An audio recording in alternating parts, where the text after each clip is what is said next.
Hey guys, I want to welcome you to the weekly Wednesday for the Financial Freedom newsletter, where every week, every Wednesday, we delve into something inspirational, motivational, something excerpt taken from the Financial Freedom weekly newsletter.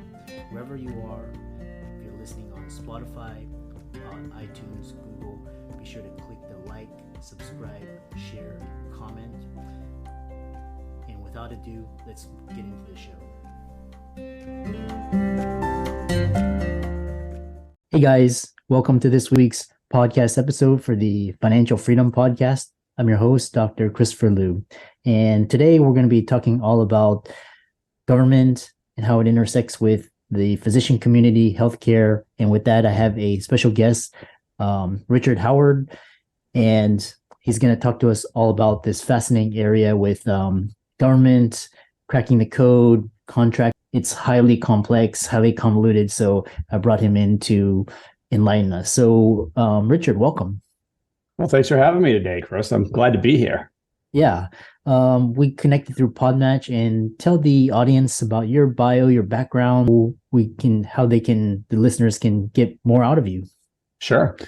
So I spent 20 years in the Air Force. I was an officer in the Air Force, flew the first half of my career, and maybe relevant since the physician's podcast. My son ended up getting a rare form of cancer about halfway through, which brought us up to Boston so he could be treated. And he's doing great.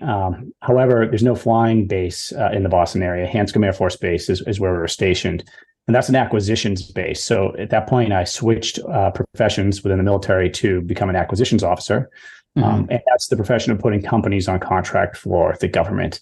And so thus began my journey through the complexities of federal acquisitions regulations. But it was essentially my job to take requirements from the government. Hey, we want to fix X, or we need some, whether it's physicians or lawyers or accountants, whatever it was, we need to solve this problem set. We have this amount of money, go make it happen, right? So, and there's obviously a lot we can talk about in that, but retired in 2019. And certainly if there's one thing that I know from my experience in the military, and of course now helping businesses and business owners, is that small businesses struggle to sell to the government and also aren't aware of the opportunity that's there. So that's something that I wanted to focus on. So we typically are working with small, medium-sized companies that just have great services, great solutions.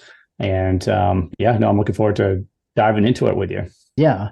Can you explain the benefits of selling to the U.S. government as a small business, and how it can positively impact the company's growth? Yeah, absolutely. So there's a lot of benefits. And of course, we can talk about the challenges too, right? But the benefits are that government contracts tend to be more lucrative, and they tend to be large. They tend to be stable. They also can increase the valuation of your business. And so a lot of our clients have either wanted to sell their company in 5 years, so we'd go after those, or venture capital companies also are interested in that. But it also is a flow of income that's separate from the regular economy in a sense. So when we're in a challenging time where interest rates are rising and whatnot, you can have that government contracting funding that is still coming in. If you're a 3 or 5 year contract, that's money that you could probably count on. So a lot of times they offset each other. Right? If we were going to talk about just, I think, the opportunity, right? And this is, I think, the piece that most people or most businesses are unaware of. So we always hear about the big defense contractors and the big companies that are selling to the government, but we don't hear too much about the small businesses. So the U.S. government is required to buy from small businesses, and they have standards that are set by the SBA, and it varies by agency, but it's around 23%. So if you think about the fact that roughly a quarter of the discretionary budget needs to go to primary contracts with small businesses, and then you think about how many businesses are actually selling to the government, it's less than 0.5% of all small businesses in the U.S. are selling to the government, even though the biggest purchaser of goods and services in the world is required to spend 23% roughly on those type of businesses. And the thing is, it's been going down over the past 10 years. Fewer and fewer small businesses have been engaging in the process. The government's spending more and more money year over year, as a rule. So that's kind of where we are. A few small businesses have cracked the code. Most aren't engaging, and the government buys everything, to include physicians in healthcare services. Yeah, you hit on a point. Whenever I thought about government contracts, I thought about, defense, Halliburton, all these, and then like pharma educational institutions. So this, you highlighted some of the common misconceptions that small businesses have. So, let's say a lot of the audience out there they're small business owners and they want to partner with the government, have the government as a customer client. So what are some of the key factors that government agencies consider when selecting vendors, and how do they propose to the government to get this funding? Sure. So if we think about the government process or the government contracting process, I think for a small business owner, what I would advise is when by the way, when we're on, you mentioned resources. So like we have DoDContract.com and DoD Contract Academy, where we go in depth, and you can listen to the podcast for free if you want to, but if you want more in depth. But, I think as a general rule, don't try to understand like the thousands of federal acquisitions regulations when approaching this, right? Think about it from this point. The government cannot buy things the way you and I buy things, right? So if I want to buy a Toyota, I can go to my buddy's dealership down the street and buy the Toyota because I like him. But the government, in most cases, can't do that, right? They want to. Most of the regulatory things that exist are trying to ensure fairness and competition, and basically preventing corruption. And so this is from kind of the birth of the country. That's what's generated all of the regulation here. But that being the case, there is a process. Maybe I'll start by how companies fail, right? So in a lot of them do, but it's not because they're bad companies. It's just because they don't understand the process. So sam.gov. That is the website where you register your business to sell to the government. That's where the solicitations, for the most part, are coming out. What a lot of companies do when they discover that there's money being spent here, whether, we could talk about the different physicians things that they're purchasing, but what they do is they discover sam.gov, they register their business, which it's not particularly difficult. It takes a week or two to get all your codes. But once you're registered, a lot of businesses will see, because it's the same portal where they'll see requests for proposals and requests for quotes. Mm-hmm. And they'll see in there that the government is requesting, hey, we want 5 physicians to on a 3-year contract at Hanscom Air Force Base, let's say. I'm making that up, right?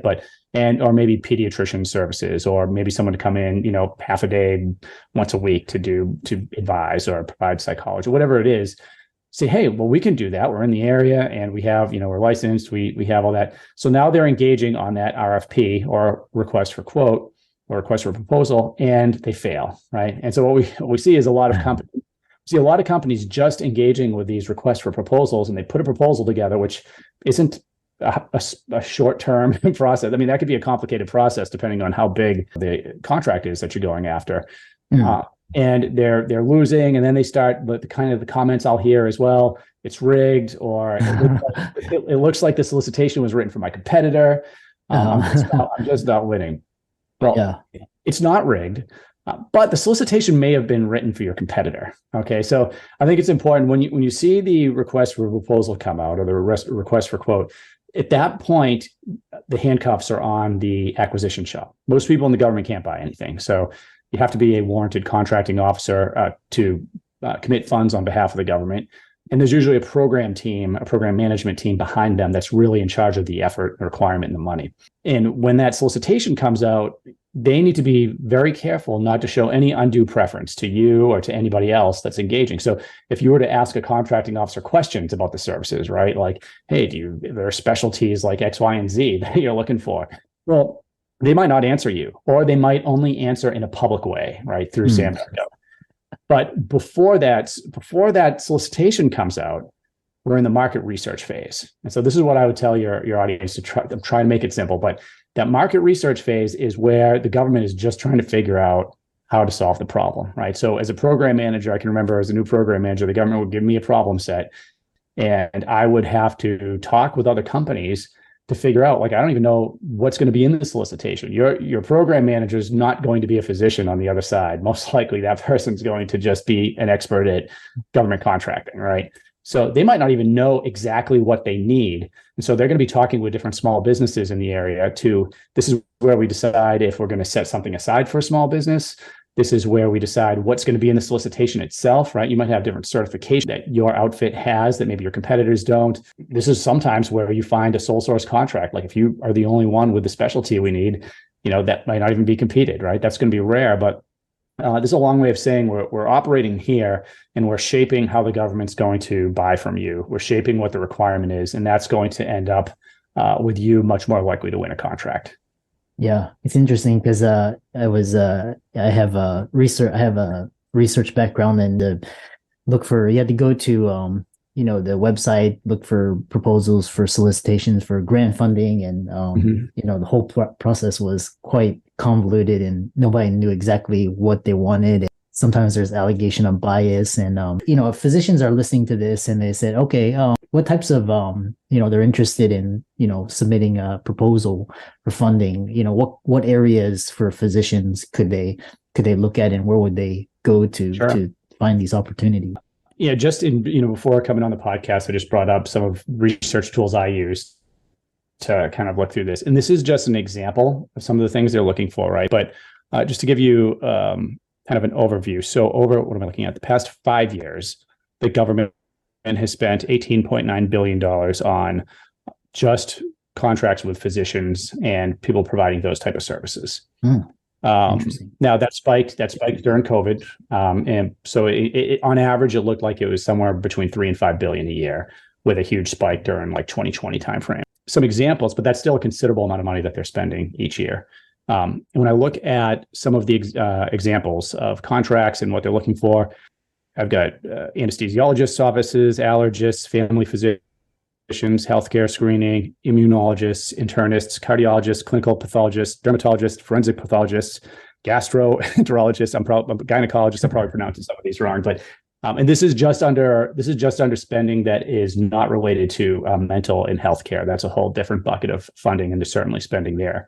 I think one way to look at this too is just thinking with the DoD, and we help companies in all areas, but the Department of Defense they usually account for about half of the small business spending, if not more.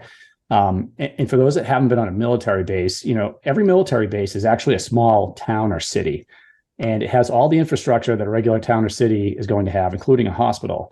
And so, I can remember, with my service, we certainly have military doctors, but all the time we would also have local physicians coming in a lot of different specialties, to maybe not even full time. They might just be there a couple of days a week or for half days, or so there's lots of different areas, and that was just a sample. I'm sure there's going to be examples of other areas, but those are examples of some of the things that the government's looking for, and the spending just tells us that there's a healthy amount of spending going on in this area. And then, so it sounds like, the whole gamut, and it sounds like if there's a significant need or a significant problem. So, and then talk about, you're awarded these contracts. Talk about some of the requirements, reporting requirements, renewal, because, a lot of these emerging areas are new. So, the government may say, we're not interested in that. We're going to move to something else. Tell us more about like keeping compliant in a regulatory manner. Sure. Well, first, let me say that every contract's a little bit different, right? We could probably just talk about regulation and compliance for the entire podcast. But I will say that if you're thinking about government contracting, and I'm not sure, probably a lot of your listeners kind of vary on the scale of, I'm just looking to supplement my income a little bit, to maybe I'd like to do this almost exclusively. You got to realize that the government, first of all, can cancel a contract or not renew, right? So you might land a 1-year contract or a 3-year contract with the government. And let's talk about how we continue that, right? The key to continuing that is, and I tell everyone this, despite all the regulation, it's all about relationships, right? So like your number one goal when you're trying to sell to the government is to get meetings. It's not to respond to RFPs and just write a lengthy proposal. So if you can operate in that market research phase, like I described, and you might be meeting with the physicians, in some case, medical doctors in the government side, or just the program office, right? Depending on who the point of contact is, but that's where they're going to learn about you. You're going to learn more about the effort. And it continues when you're on contract with the government. So when you're on contract with the government, you may be billing the government. There are different systems where you're going to bill them if it's based on the time that you're spending in there, and they're going to have a turnaround to pay you. You might also have other doctors or physicians that you're putting in there if you have a team. And I might add, you could expect like a 30 to 90 day turnaround time on the government paying you. So there are financial institutions that specialize just in funding both small and large businesses to basically pay their staff for government contracts. And because once you have that government contract, there's very few things that are going to be more stable than that. So once you've won, you're going to put yourself in a position where you can work with an institution to say, like, make up the difference in that, waiting for the government to pay you back for that 90 days or whatever it is. But then, you're also working with your program manager and contracting officer. So if you know that your contract is going to expire next year, you want to have monthly or quarterly updates, send them an email, her. Sometimes government people leave. So if there's a new person in that office that's not familiar with you, just keeping that relationship going and understanding, are they thinking about making a pivot, right? Or are they going to use this is something that happens from time to time where everybody wants you to stay on contract, but maybe the government's going to use a different vehicle to do the contracting. And when I say a vehicle, I just mean that the government needs a way to put you on contract. And there are these large contract vehicles that the government utilizes to do some of that work. And again, it's funny. You said a whole session could be on regulation compliance. That's synonymous with government. Can you share any success stories of small businesses that have successfully sold their products or services to the government, and what lessons can be learned from their experience to close it out?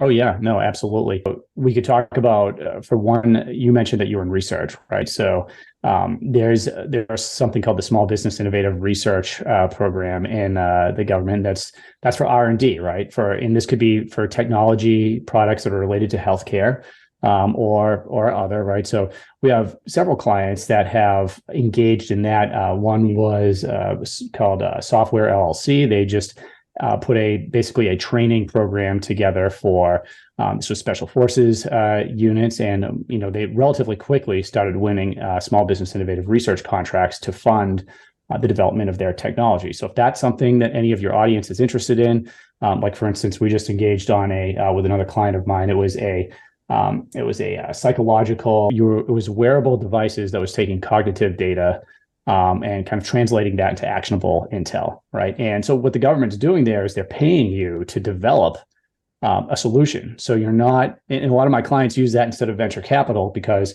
you own the IP, the government's investing in you, and you're winning your first government contract in the process, which is one of those stumbling blocks. We have other clients, and you can hear some of the interviews on DoD Contract Academy. L2 Cyber Solutions. There was a small woman-owned business. She just recently won a large blanket purchase agreement with the government, which is really going to help expand her business, and they're doing great work. So we have a lot of success stories, I guess you could say, that are that have examples like that where they're doing really well. But you do have to be committed. So I don't want to make it sound easy, right, to the audience. The drawback of government contracting is you do have to plan on a 12 to 18 month commitment to start to win your first contract, essentially. Yeah. What a fascinating way to, and it's really interesting, this whole new area of grants contracts with the government. If people are interested, I know you are CEO of DoD Contract, and you have a DoD Contract Academy podcast. And how can people follow you, connect with you, visit you? So dodcontract.com, they can hit the website up, and, we have some free information and articles there. They can also schedule a consultation if they want to learn how, we help companies kind of get into, get in the right path and kind of go through that step-by-step process. Also for free, DoD Contract Academy podcast. It's available everywhere. Just type that in and you'll find it. And you can find me on LinkedIn. I can send you the link for that. And, we have plenty of reviews, and we also, are offering advice and, different strategies to help, whether you're starting out from scratch or you've been doing it for a while, how we can optimize what we're doing and win more contracts. Yeah. And so for the audience out there, let's thank Ricky for coming onto the show, talking about this new area. Very interesting, very convoluted. So be sure to reach out to him for information. All of his resources will be in the links and show notes. And with that, thanks so much for coming onto the podcast. All right. Thank you, sir. I appreciate it.